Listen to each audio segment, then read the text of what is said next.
a show that tackles the big issues affecting the BVI and the rest of the Caribbean. Searches for answers to today's big questions and gives viewers a unique perspective on developing stories. Follow the big story with me, Kathy Richards, only on GTV.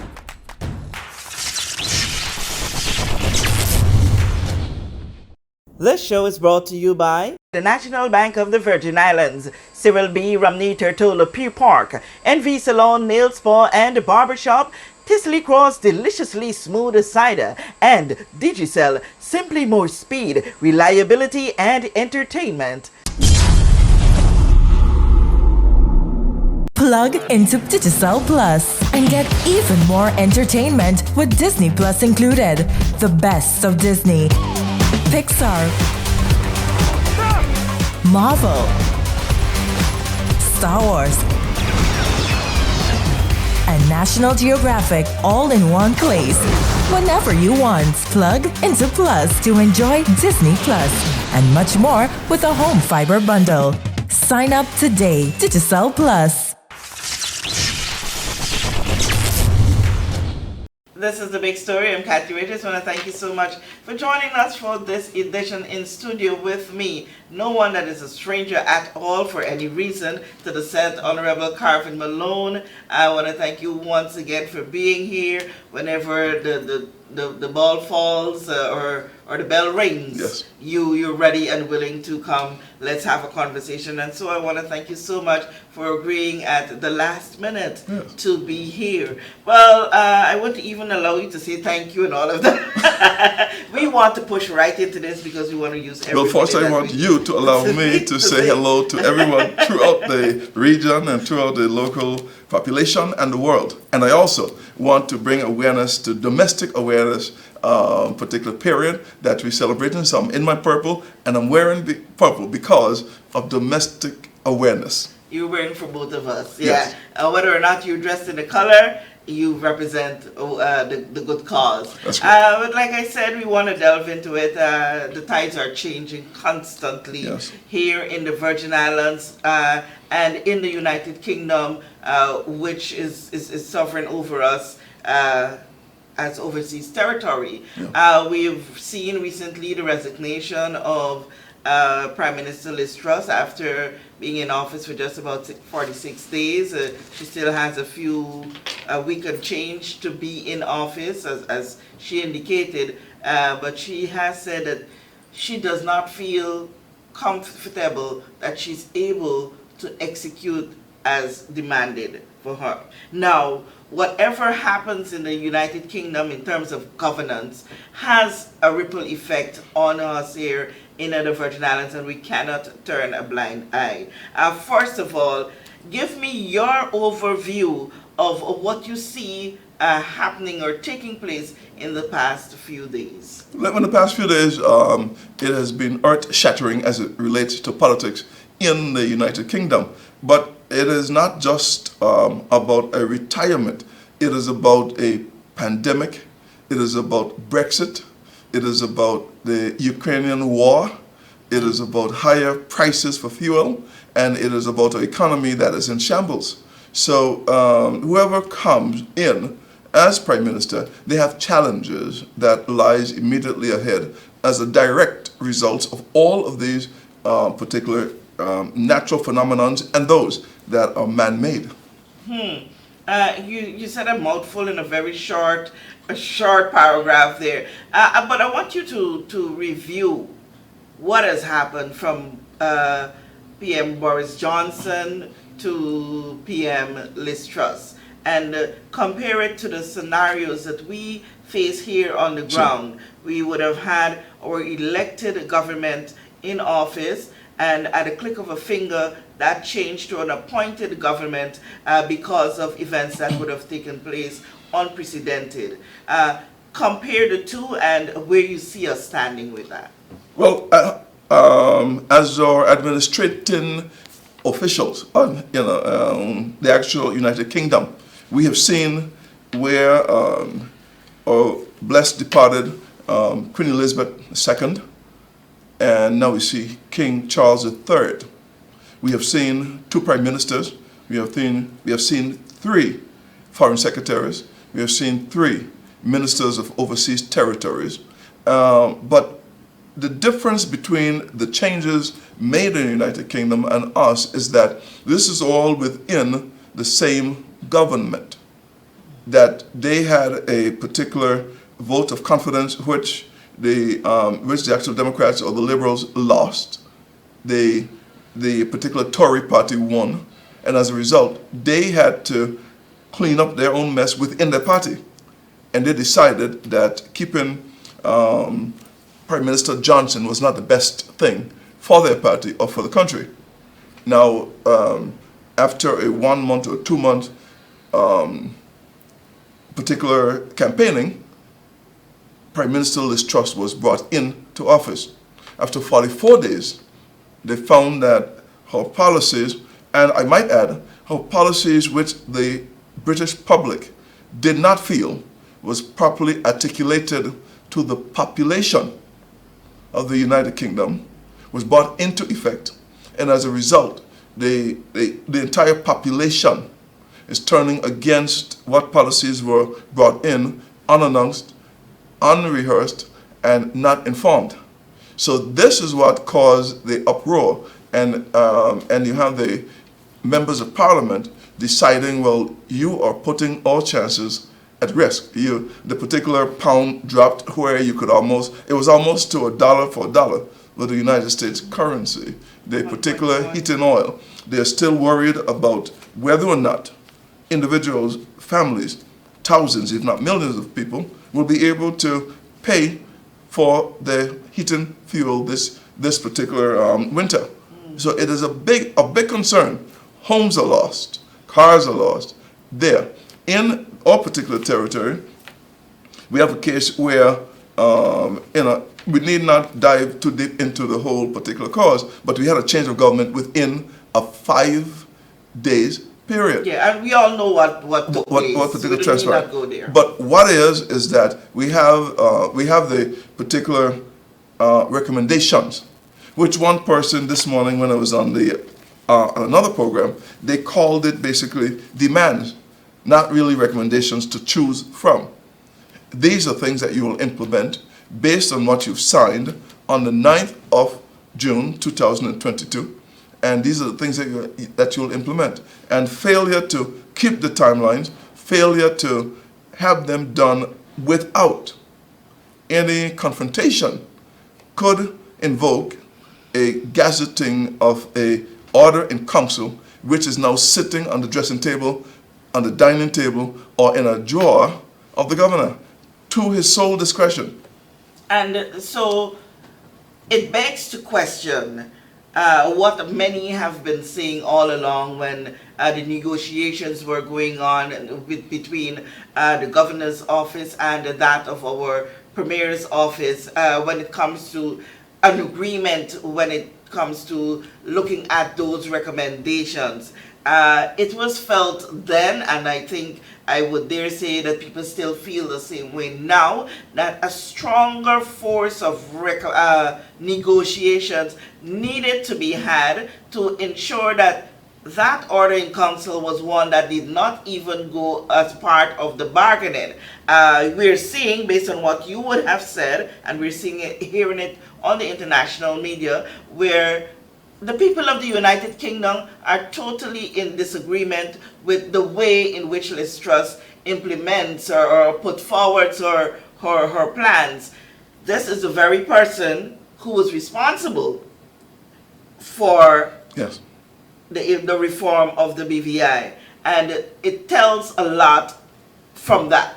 If the UK people can stand and fight against her to the point of making her resign the position, why it is that we can fight against that policy that she, well, not policy as such, but that which she has instituted there and have over our heads. Well, I have stated from the 9th of June, when it became known to us that the order in council was passed through Privy Council, passed in Parliament, and given to the governor, or given to us, from the very same day that had happened, within 24 hours, I moved over to the opposition because there was nothing to stay with the government, who may not have been able to diverge all of the information that was necessary for the people to know what fate awaits.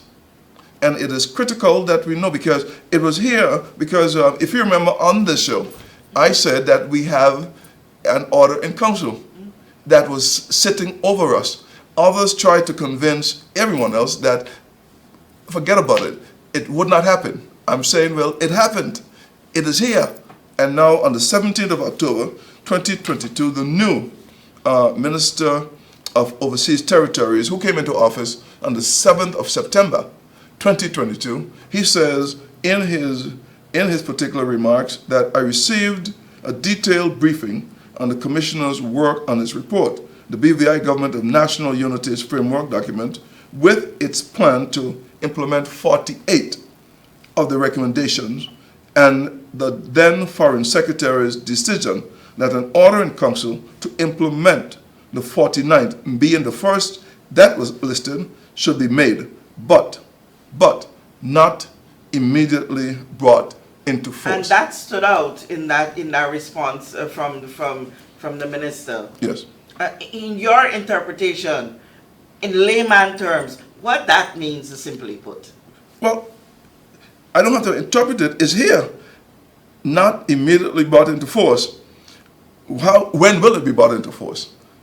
Is begging of the question, because it says in the discourse with the governor, he says, well, in other discourse, they said that if you fail to implement all of the recommendations, as you have indicated, and I'm still looking for the signed document, and have signed onto, then without, well, in the documentation of the recommendations, it was stated that a conversation will take place between the governor and the premier and the UK.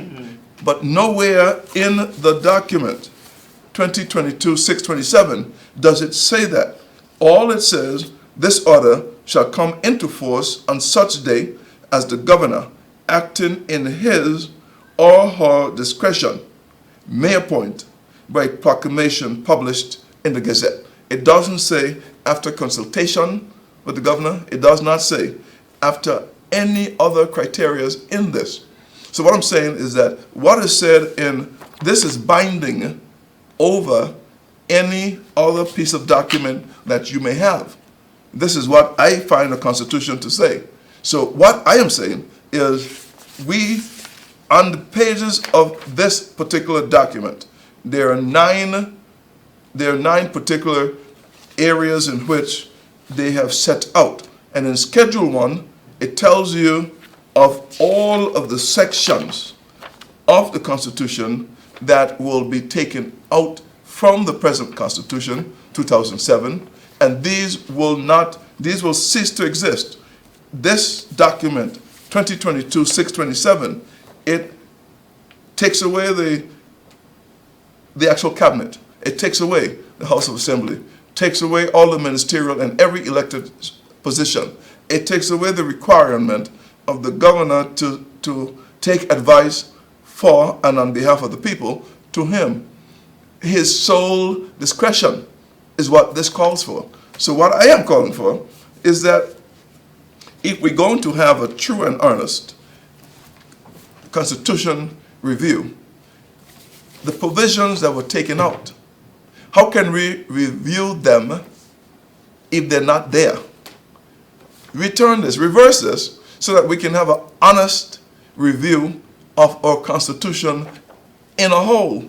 So what are you saying, Honorable Malone, at this juncture, having seen what is said there, having heard the governor on his recent press conference, what he did say about how this can be instituted, and looking at what's happening in the UK environment, would you say it's time for the people of the Virgin Islands to band together with the government and say, put this reform on hold, let's do some review? Well, I think that we must, MUST, band together, and we can send a message not only to the sitting government, but to the governor and to the Minister of Overseas Territories when he arrives here on Thursday next.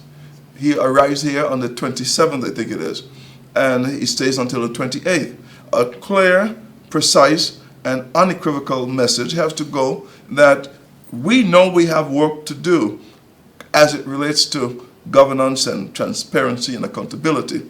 None of it rise, as I said before, in June, none of it rise to the level of where a constitution needed to be amended in whole or in part. I am saying that if we are going to have a credible review of our constitution, it must be the entire constitution being reviewed. To hold a guillotine, to empty 2/3 of the barrel in the gun and load the other third with bullets and play Russian roulette. It is not the way that we should do this. Not in this century, not in this time, not in this space. And I'm saying to you that we need to come together and take that message. We have work to do. Yes, we can do this.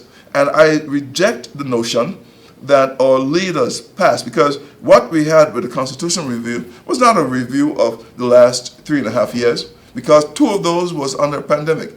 1 of those was under a loan guarantee that is still crippling for us in terms of the terms and conditions. The other was within a Ukrainian war. So it is a review of governance within the past 72 years. And if you want to take only the ministerial system, under the past 55 years. Okay, fine, good. But you're telling me that we don't have proof of good governance to show in those 55 years? We don't have proof of transparency and the proof of what we've done as a territory? I say we do. But if the UK is to say to you, when Sir comes, if he's to say to you, yes, you're telling me this is what you want me to do now, and he's to say to you, this is what your people signed to, this is what your government signed to, the people who you would have elected to office, because they're all still elected officials, your people sat in a negotiation and signed and agreed to do it this way. What is the what merit are you coming to me now to say we should review this and fix it differently? Because the governor set out a timetable in which the recommendations would be reviewed, given to the premier, given to the government of the day, given to the opposition. They would have gone up to the United Kingdom by the end of May. They would have returned. They would have put those into the House of Assembly for debate, and they would have given it to the public by the end of June. So it was rushed? If it was rushed, it was rushed. That was a 2-month process outlined by the governor's office. This one is where on the 28th, the event, on the 29th, the recommendations, and by the 5th of May, a new government. Outside of the constitutional process, I may add. A coup, I may say. But at the end of the day, we are here. We are here. And they have an uncodified constitution or uncodified set of laws in the British system. They don't have a written constitution. That's that big uncodified. They don't have a written thing. We have a codified constitution. It's written. It's within the pages, open and closed. It's within the pages. Their constitution, any act of parliament becomes law at the time. Ours is written. So we have to follow what is inside of that particular constitution. And when you go through that, you basically go through it and you perform the way you want to perform to get the results you want. And then you come and you take out every clause that will have us have a say in this particular document, and then say, well, here, you would, number one, implement everything in here, although there are concerns, because you cannot correctly direct the House of Assembly. The House of Assembly must be able to debate it and have the laws based on the day. You cannot direct it. And if there's any diversion from what was allowed by a one-person commission, then you're saying that that is a violation. You do not intend for good governance because what Sir Gary Hickenbottom demanded, you find odds with it, and then that puts you with a cancelled constitution. When the Sir Cox report is still yet to be had, so that we can then look at what Sir Gary have said, look at what Withers Cox have said, and try to balance it for a better and best BVI. I have something wrong with this. I have something that we must come to grip with. I have been preaching it from the rooftop, and here we are on the eve of a takeover. But preaching it on the rooftop, Honorable Malone, do you think the people are getting the message? I believe now that they are more than when we started this. There is, to me, as far as I am concerned, and this is what I set out to do from the let's put it this way, from Mecca I gone over on the opposition. This is what I set out to do. The one Virgin Islands agenda, we have a particular site is populated with about 60 or 70 people now, that I've invited people who want to lend to the debate so that we can then formulate. So I don't speak basically on my own. I speak based on conversations with a number of persons in that particular chat, and there are persons outside of the chat who says that we want referendum, we want recall, we want the particular date so that we can have constitutional advancement. That doesn't say independence. It says the choice to determine if you want to remain where you are now, or independent with the monarch as head of state, or independent, or a republic, or an associated state, or some kind of federation. It gives you choices within the political advancement, but you have the particular area. We have to. I'm going to put a word out here: the Stockholm syndrome. We have to divorce ourselves from this Stockholm syndrome. Break it down for grassroots. Well, I am going to invite people to just go to whichever particular area that you have to go to and look at the Stockholm syndrome. I would not go into it more than that. Stockholm syndrome. Look at it and then determine whether or not we need Stockholme. Okay. Yes, Stockholm syndrome. Well, basically it says that whether, and we're dealing with domestic abuse, yes? Yeah. Where the abuser, where the abusee, let's call it this way, or the person being abused, have such an affinity to the abuser that they feel sorry for them, and anything that they have to do to them, they have brought it on themselves. And you become part of it. So you don't want anyone else to touch the abuser. The victim have a total affinity, and they don't want to leave the particular space of the particular abuser. Some people say stop the parable. Let's say call Jack a Jack, call spade a spade, and say it as it is. We are under the UK. We have been from centuries ago. We have been controlled, and to a greater extent, this is what you hear this all the time on the ground, that they have that stronghold, and to the extent some people are still feeling comfortable stuck under that stronghold and do not see themselves being able to pull away and become either to the side of or move totally away from. Okay, fine. Well, I'm saying that the decision has to be that of the people.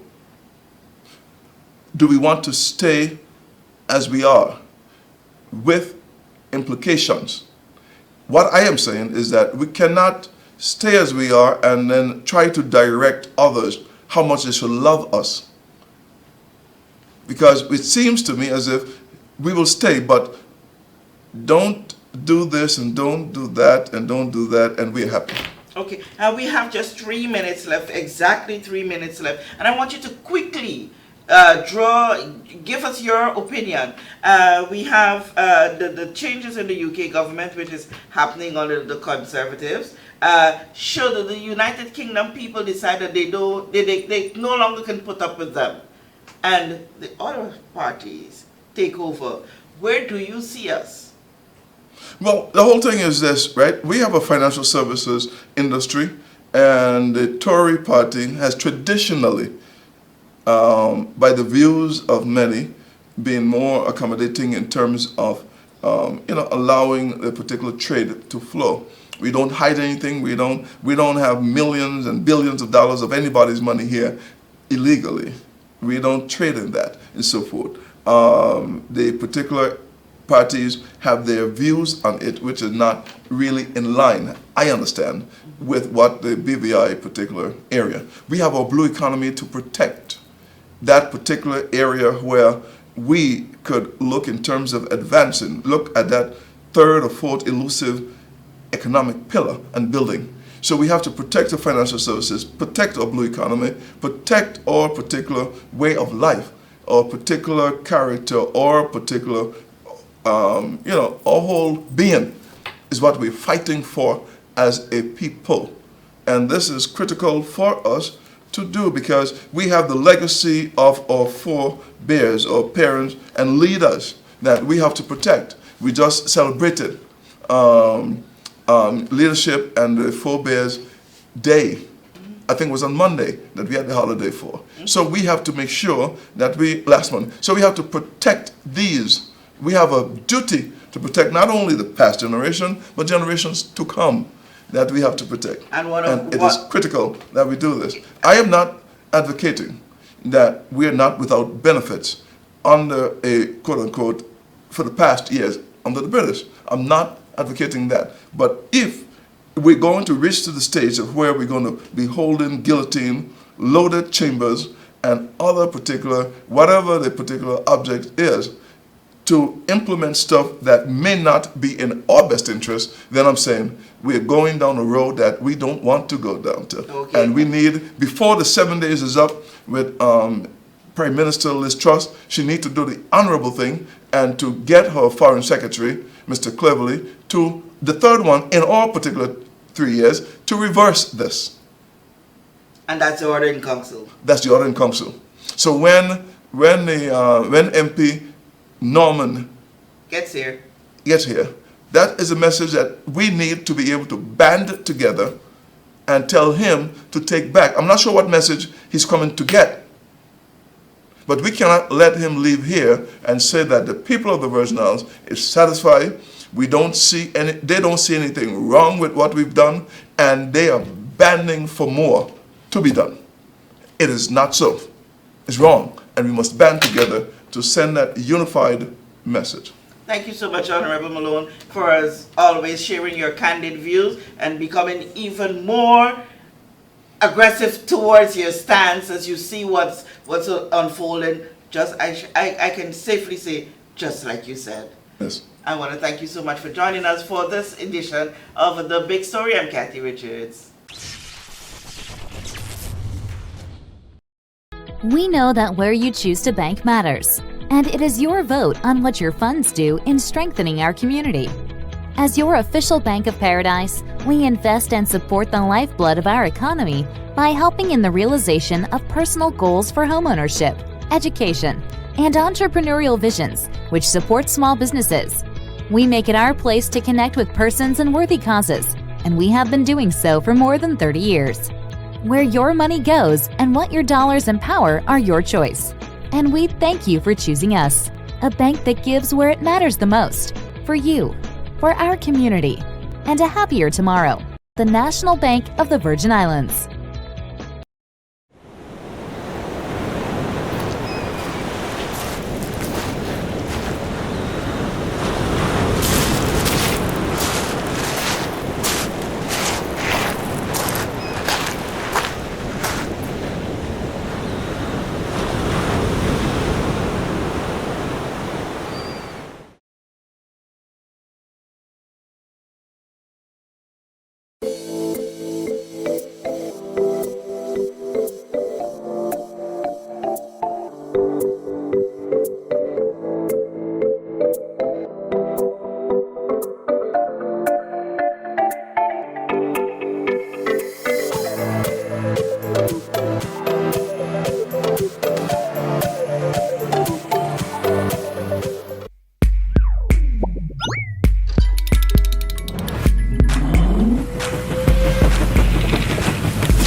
Freeze. Choose your mix, choose your flavor.